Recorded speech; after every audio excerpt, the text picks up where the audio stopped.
Hello guys and welcome back to Thai Talk with Dan. Now I'm very sorry I've been quiet recently guys, things have still been a bit up and down and a little bit hectic, but everything's quite chilled now. I picked my son up yesterday, so he's with me for 4 days. He's currently having his afternoon sleep, so I thought, hey, why not jump on, let's tell a Thailand story. Okay guys, this email was sent in from Michael. Hi Dan, been watching your vlogs for about 6 months now, and I have to say, I thought my own experience was mad, but listening to some of these stories, maybe my situation isn't all that mental. Hope you are looking after yourself and managing now you're a single man again. Cheers, I'm doing my best. If I'm honest, it's your help and knowledge I'm after. But if you want to read out my email, then please feel free to do so. I have had 2 Thai girlfriends in the past. The first was around 2004, and then later got with my second around 2007. Both girls I met in the UK escort service, so I knew what it was I was getting into. But turning on the charm soon was given personal phone numbers and started to get to know them on a more personal level, and no money changed hands. We would spend weekends together, often visiting around London, meeting with her friends. I soon felt that we had a relationship and I understood the situation. These girls from Thailand came to the UK to earn as much as possible, then return back home.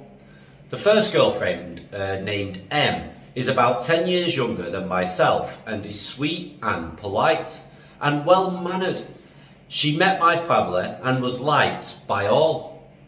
M had to return back home and I was to follow after I had sold my house at the time. So around 5 months later, I went out to Bangkok and met up with her and stayed at her apartment. We did some sightseeing and spent around 3 weeks in the north with her family. The more time we spent together, the less blind I became about how and what it is some of these girls want from a man. Long story short, after I returned to the UK, I sponsored for her to return to the UK thinking we would pick up where we left off. This isn't what happened, and after a few days being with me, she wanted to return to the work she was doing when we first met. I was not too happy with this and said I didn't mind her starting her own escort business, but I didn't want her seeing customers. But I think she had some regular customers that I didn't know about, and she clearly wanted to make this money for herself. So needless to say, even my accepting and understanding non-judgmental towards working girls was wearing thin. I have always tried to put myself in other people's shoes and what I would do if I was them, and to be honest, I would probably do the same. I just wasn't cut out to cope with what was going on at this time, and had so much on my plate at one point I felt I was having a nervous breakdown. I felt like I'd been used and that she didn't share the same commitment, and because I knew all about her working life, she must have felt it was okay for her to keep on working, even though at this point we were living together. Soon the day came and I had enough, and we knocked it on the head and called it a day. No hard feelings, just wasn't meant to be. Because I had become involved and understood how and why these girls end up in the UK, I made friends with other local Thai restaurant owners and made friends with Noi. I had learnt to speak basic Thai by this point, which was helpful as Noi didn't speak English very much, but she was fun and outgoing, which I like, and we soon started dating. She became pregnant about 6 months into the relationship, and I was over the moon with this news. This is when things start getting bizarre. So I try and make the appointment with the GP to check on the baby, and this is when I found out she hasn't got her passport and it's being looked after by friends in London, which I don't understand as we met in Norfolk. But I agreed to take her to London to get her passport and some other personal items. So that weekend we go to London and I'm expecting to go to her friend's house to meet. but instead we hang around for over an hour outside one of the underground stations. Noi walks off and in seconds she has met and been given her stuff.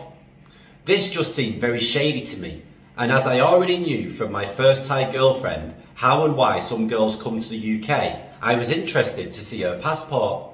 She didn't want to show me at first, but soon did, and I instantly could tell this was not her passport and it's not her face in the photo.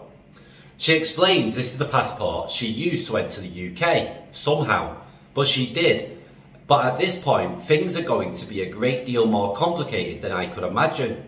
I knew some dodgy stuff went on with these girls entering the UK, but this just was not sitting well with me, and I felt like she was setting herself up for more issues if she was to try and use this passport. So I made her contact the Thai embassy in London and report she had lost her passport and needed to return home.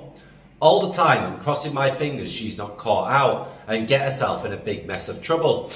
To my utter shock and amazement, the embassy give her a temporary passport to use to go back home. Noi has a daughter that she left with her sister from a previous relationship with a Japanese restaurant owner in Bangkok, and she was missing her daughter, so I said that it would be the best she have our baby back home with her family around her, and she'll be back with her daughter too. So she's back home with her family and Max is born, and I go out to be with them, and I'm thinking about how we are going to live as a family unit. I'm not a rich person and can't just retire, so we start to speak about all of us returning to the UK. The issue is that the ex will not let us take his daughter with us to the UK, and knowing that was breaking her heart before I knew this wouldn't be a good plan, as leaving her daughter behind the first time was painful for her, so I was led to believe. So about 2 months on, and I'm trying to think of ways that I could stay and start a new life in Thailand, but nothing I looked into seemed possible as a way for me to stay. Then out of the blue, Noi takes a phone call that I can see is upsetting, and I am told that the Japanese father of Noi's daughter has been found dead in his car, and that her daughter should go to Bangkok for the funeral. So within a day or two, Noi's sister and brother-in-law take her daughter to Bangkok for the funeral. About a week or two go by and they all return to the family home, and I am shown a newspaper clipping showing a photo of her ex and a pixelated photo showing the dead person being carried out of a car. I don't read Thai, so I had no clue what the story said, but I do know one of the photos is 100% her ex, but for all I knew, this could all be fake. It just didn't seem to add up to me only days after talking about her ex and the issues around us not staying together as one family, then this guy is found dead. It's important you know one thing about my backstory even before I got involved with the world of Thailand. One of my friend's brothers went out to live with a Thai local girl and had a baby boy, but for whatever reason the relationship was not working, and my friend's brother was found in his apartment also dead with little to no reason as to why. My brain at this point is working overtime, and what I thought at first was the answer to our prayers wasn't the case, as the Japanese family wanted his daughter to go live with them now her dad has died. So nothing had changed, it was still possible for all of us to go back to the UK. I stayed for as long as I could afford to, but had to come back to the UK at some point, and Noi said I could take Max with me. I didn't want Max growing up in the UK. I wanted him to have his roots set in his home culture and values being Buddhist. I was sad to leave him behind, but felt like he was in safe hands with his Thai family. I spent thousands on buying a pickup truck, motorbikes and lots of items for the house and baby. I felt good even though her family isn't living in a modern city near a hospital. By buying a truck and motorbike, I had made life better and easier for them all. This, as it turned out, clearly still wasn't enough, and once back in the UK, more and more money was being demanded.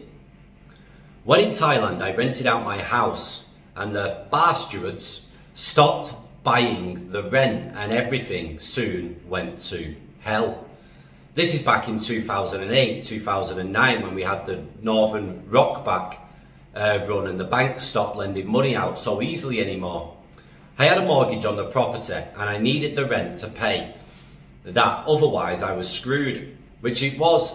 It took me a long time to kick out my tenants, and by then I was bankrupt and did not have any way of paying towards helping with Max. Understandably, not sending money for school and other things made it hard on them back in Thailand.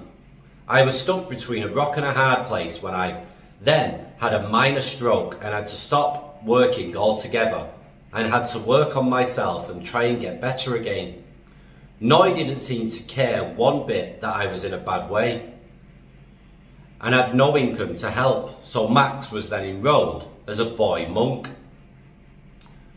I assumed to help with the cost of feeding him and looking after him. This was around 2015-16. So then having contact with Max stopped, and apart from the odd video call, I have not seen my son since 2018. It's probably my own fault if I am being honest, because I wasn't using the video chat often on Facebook. I decided this one day to cancel my Facebook account, as by that point I hadn't seen Max or Noi for almost a year. What I didn't think about at the time was this was the only way to contact them, but by that time the penny dropped, because it had by then been around 3 months plus Facebook just delete your whole account and contacts. Noi didn't have my new account or telephone number by the time I realised what I had done, and I am now left with absolutely no way of finding or speaking with Noi or my son. Wow. All I have is my knowledge of the area, that the family, and now I am physically stronger. I want to find my son and make up for the lost time. For the past 10 years plus, I have had a massive hole in my heart and soul since leaving Max behind, and the guilt is killing me.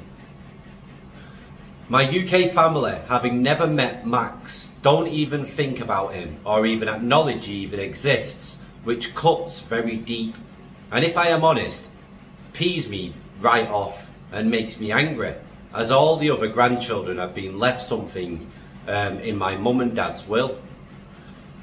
I have tried and not think about that side of things, but it still hurts knowing he's not even been thought about at all.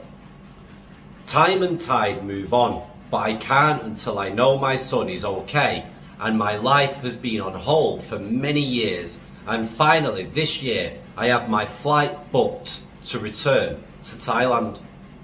I still have no clue where Max is or his mum, so I don't have any plan in place, and I'm praying I locate Max once I'm back in the East.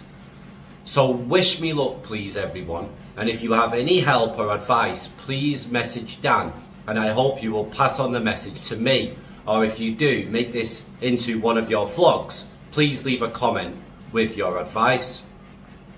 My one-way flight is booked for June, and I will stay for as long as it takes for me to find him.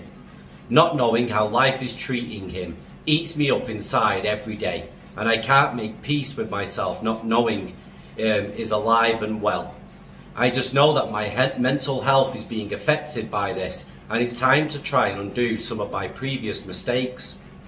Maybe not your normal tale of Thailand, but it's all true, and I'm doing this as I am crying out for help from anyone that could help me find my son. The only thing that I can do is try and find him in the area that the family home is, but I know that they left the East and went to Bangkok for work, so I might have to find an investigator to help me track him down. The photo is of Noi and Max when I was last with him, and he will be 16 this year. Anyway, thanks Dan for taking the time to read this, and I hope it helps you in some way with your recent breakup. For God's sake, don't make my same mistake. Difficult one this, guys. Keep that bond you are building with your son. Don't ever let him go. The pain of not knowing hurts and cuts deep. Take care. Maybe see you later in the year, bro. Fingers crossed to celebrate me finding my son. Kind regards, Mike Green. Now that was a tough one to read out, guys. I spoke to a few people recently that broke up with a Thai missus, they got kids. I spoke to a guy who broke up with his Filipino missus and he's got a daughter. I've got another guy who's sent me some presents to go and drop off in Surin. They've finally arrived, so I'm going to do that when I don't have my son with me anymore, because I can understand the pain that these guys are going through. I know that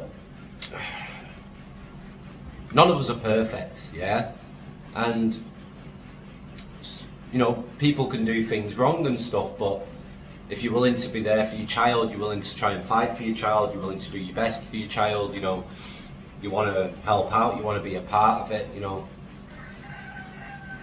it's difficult.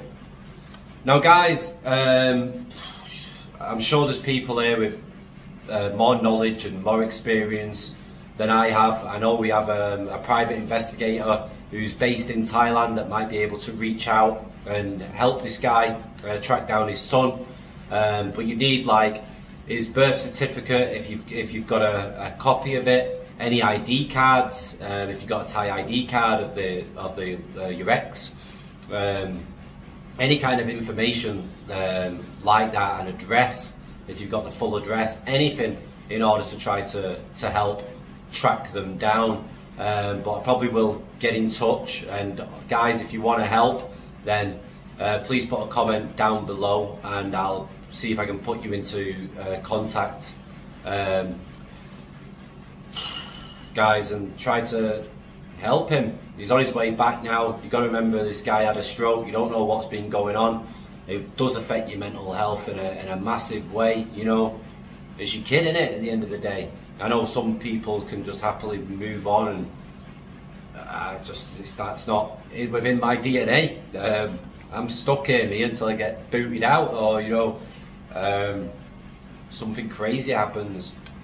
But guys, yeah, it's hard. There's a lot of people out there that are struggling, and if you want to try and do the right thing and you want to see your kid, then guys, all we can do is try to help this guy as best as we can. So any advice, any recommendations, please put it down in the comments below. And if you've got your own story that you want to share on the channel, guys, then get your emails sent in to thaitalkwithdan@gmail.com. Guys, I am going to try to be a lot more active. I've had a few blips that's been going on, and I can't really discuss it anymore on the channel. I've put everything into the members area, and it's not a sales tactic, guys, to try to get people to become a member, because it costs as little as 40 baht. For if you're based in Thailand, it's not like big money or anything, and I'd make more money by posting them publicly, in all honesty. But I just don't want any more issues with the ex now. I don't want to set her off. If she's happy, then I can get on with my life, and I can be happy, etc. guys. So yeah, so get your stories sent in and put your comments down below and try to help out, and hopefully I'll speak to you all again very soon. Ciao for now, guys. Bye bye.